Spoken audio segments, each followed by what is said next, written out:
Hello, this is Amy Shulke from Vanilla Arts Company, and in today's video we're talking about the difference between the markers you use and the colors that we see. So sit back and watch me color lemon zest. And hey, if you want a free copy of this stamp image plus the recipe used here, be sure to subscribe to my free Digi Club.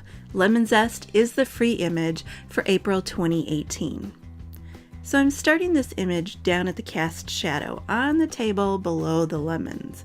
I'm using a fairly light marker on the shadow. This is Copic B60. Now a lot of you may be gasping because while B60 is pretty light colored, it looks a bit dark right now. And now I'm going back to add a second coat to build up even more color. I know if I did a survey of my students and asked them, hey, what color should we use to make a shadow? I'm going to hear a lot of double, triple, and quad zero markers on the suggestion list. I'm betting most people would have used an N0 or maybe a C00. Colorers tend to choose very light markers for coloring. They'll do the sky in B00 and skin using an E quad zero. Dark Copics are kind of scary. They're so potent that as soon as you lay them down onto the paper, you almost immediately regret it. But that fear is because you're measuring the marker color up against stark white paper. But that's the problem. Everything looks dark next to white.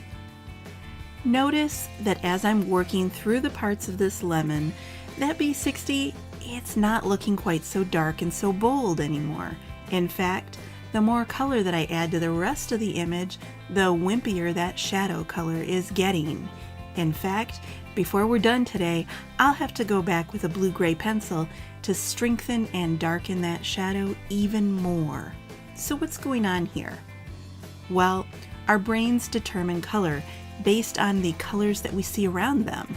So when your brain is trying to decide what color a lemon is, you're not just looking at the lemon, you're also glancing around, comparing the lemon to other things around it, just to confirm that that lemon really is yellow.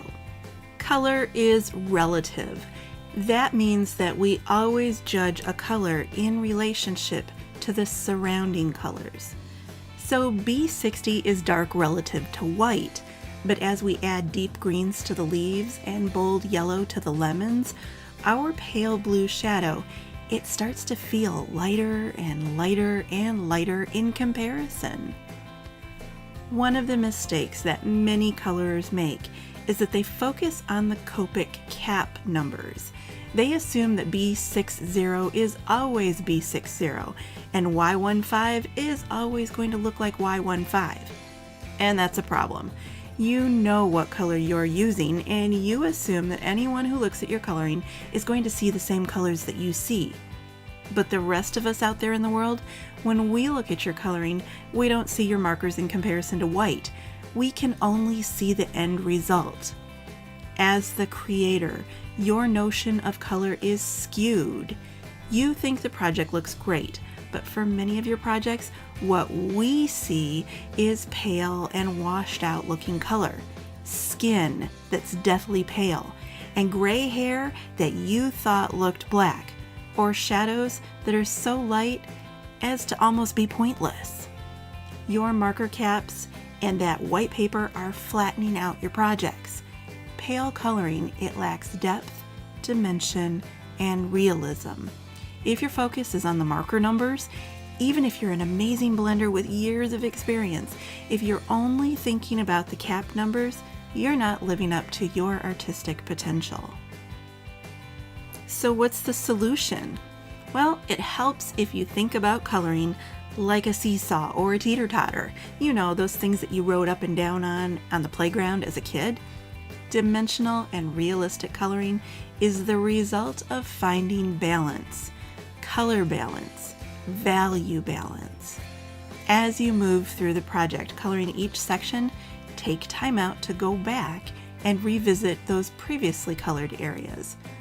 Don't assume that once you've colored something that it's perfect and you're never going to have to touch it again. Nope, you have to ride the teeter-totter. When you add deeper color to one area, you throw off the balance in previous areas. So you go back and you make adjustments. for every deep shady color that you add, you have to balance that new value in other areas. And for every highlight that you add, you balance that out again too. And hey, this color balancing thing, it's not because you made a mistake. Adjustments are not a correction because you didn't do anything wrong. Your color changed. It's no big deal. It's not your fault. It happens to everyone, even very experienced artists. We all have to go back and rebalance on every single project every single time. Talent is not a factor. It happens to everyone. The teeter-totter process is one reason why I like to work with a combination of Copic markers and colored pencil. The balancing act is harder if you're only working with markers. Once you get an area well blended and smooth, oh my goodness, the last thing you want to do is go back and add more marker to adjust the color. You don't want to mess it up. Colored pencils, they allow me to softly add those missing values, the missing shade or the missing highlight. Colored pencils, they're dry. They don't interact with the marker below, so they're not going to mess up your beautiful blends. The other benefit to colored pencils is that they're erasable. If you add too much color, you can always go back and lift it back up with an eraser. And if you didn't add enough, you can go back for a second or a third coat. Colored pencils are friendly and flexible in a way that markers are not. So remember, color is relative. Here are 3 tips for avoiding unnaturally pale and washed out looking colors. Number 1, don't wimp out in the beginning stages when you're choosing colors for shadows, for skin, or for anything else. Remember, you're looking at those markers next to white in a way that no one else ever will again. Tip number 2, don't assume that your viewers understand what colors you were aiming for. We see your project, not what's inside your head, and we never see the numbers on your marker caps. So you can't blame us when we think the fire hydrant looks a little pink, or when your black coffee looks more like a latte. And tip number 3, don't forget to ride the teeter-totter. You can't avoid it. Color is going to change as you move throughout the project. Go back and restore the balance when you make a new addition because it's throwing everything off. Be willing to go back and make adjustments because that's going to pay off big time in the end. You'll be coloring with more depth, more dimension, and greater realism. And there you go, the completed lemon zest coloring project.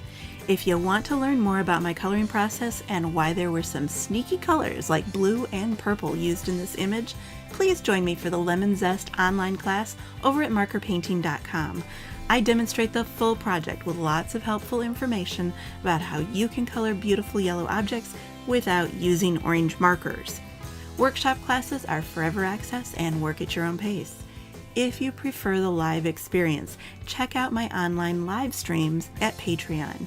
Thanks for joining me and happy coloring!